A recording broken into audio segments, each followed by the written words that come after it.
Assalamualaikum warahmatullahi wabarakatuh. Saya Siti Herina Sadaulay dari kelas 6A Pagi Kesejahteraan Sosial dengan NPM 1903090012. Kali ini saya akan membahas tentang studi modernisasi baru.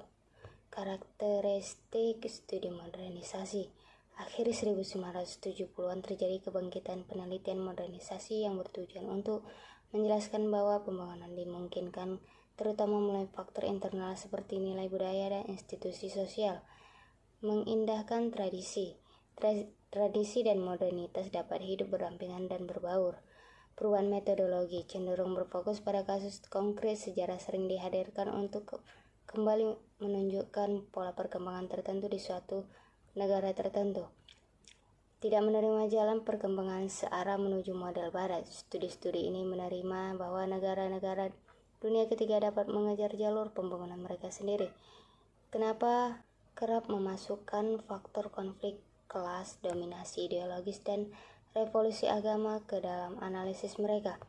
Uang keluarga wirausaha. Resep perusahaan Tionghoa di Hong Kong, patriark industri dengan kontrol ketat, menghindari pendelegasian kekuasaan, tunjangan kesejahteraan sebagai bantuan bertindak sebagai penjaga moral bawahan, menentang perlindungan undang-undang perburuhan dan aktivitas serikat pekerja yang tidak disetujui. Nepotisme juga dapat berkontribusi pada keberhasilan perusahaan Hong Kong. Hampir 60% pabrik kecil di Hong Kong dimiliki oleh pemilik perorangan dan keluarga mereka. Kekuatan kompetitif perusahaan keluarga Cina cukup besar. Ada ukuran kepercayaan yang jauh lebih baik kuat di antara anggota Chia atau keluarga daripada di antara mitra bisnis yang tidak terkait. Konsensus lebih mudah dicapai, kebutuhan akan akuntabilitas bersama berkurang. Faktor ini memungkinkan perusahaan keluarga untuk lebih mudah beradaptasi dalam operasi mereka. Mereka dapat membuat keputusan cepat selama keadaan yang berubah dengan cepat dan menjaga kerahasiaan yang lebih besar dengan mengurai komitmen pada catatan tertulis. Pengalaman Eropa tentang perkembangan kapitalis tidak mungkin direplikasi di Cina. Pola struktur sosial Cina yang berbeda tentu akan menghasilkan pola modernisasi yang berbeda pula. Familisme Cina juga mungkin berbeda dari rekan-rekan Korea dan Jepang karena perbedaan struktur sosial. Davis, agama Jepang ditinjau kembali. Teori rintangan. Pembangunan harus mengatasi rintangan ekonomi, rasionalitas, asketisme, kontinuitas dalam produksi dan pasar tenaga kerja yang secara formal bebas, hambatan sosial politik, rintangan psikologis, mewakili ekonomi dan nilai-nilainya, misalnya pencapaian dan universalisme, mewakili barikade imunologis yang didirikan masyarakat tradisional melawan ekonomi, terdiri dari tabu, sihir, agama tradisional, moralitas, hukum, filsafat, agama rakyat, dan sejenisnya, mewakili masyarakat dan nilai-nilainya, statusnya, dan hubungan kekuasaannya. Pemberdayaan negatif agama. Mengapa agama Jepang gagal menghalangi perubahan? Pemberdayaan positif agama. Bagaimana agama Jepang mendorong perubahan? Bouazizi, revolusi Islam di Iran. Kritik Bouazizi 1987 kepada teori modernisasi klasik. Glorifikasi citra ideal masyarakat barat kontemporer, mendefinisikan tradisi dalam istilah residual dan negatif, berargumen bahwa dunia harus menyingkirkan rintangan tradisionalnya sebelum modernisasi dapat terjadi. Bouazizi bawa kembali tradisi. Tradisi dapat menjadi reflektif, kreatif, dan responsif terhadap kebutuhan individu dan kolektif, dan tradisi memiliki potensi besar untuk memobilisasi dan perubahan sosial. Bouazizi menolak interpretasi Barat atas revolusi Iran karena gagal memeriksa faktor seperti basis struktural, pembagian budaya, serta koalisi kekuatan sosial yang berbeda. Akar struktural revolusi Iran, modernisasi ekstensif, industrialisasi, urbanisasi, perluasan pendidikan formal, dan pertumbuhan media massa yang lebih disukai oleh orang-orang yang kebarat-baratan. Ketimpangan struktural, kepatuhan Syah kepada Amerika, penghinaan Syah terhadap budaya Islam, dan represi dan korupsi endemik rezim Syah. Muncul 4 varian Islam radikal. Ideologi para intelektual muda yang ingin mengubah Iran menjadi masyarakat Islam tanpa kelas militan.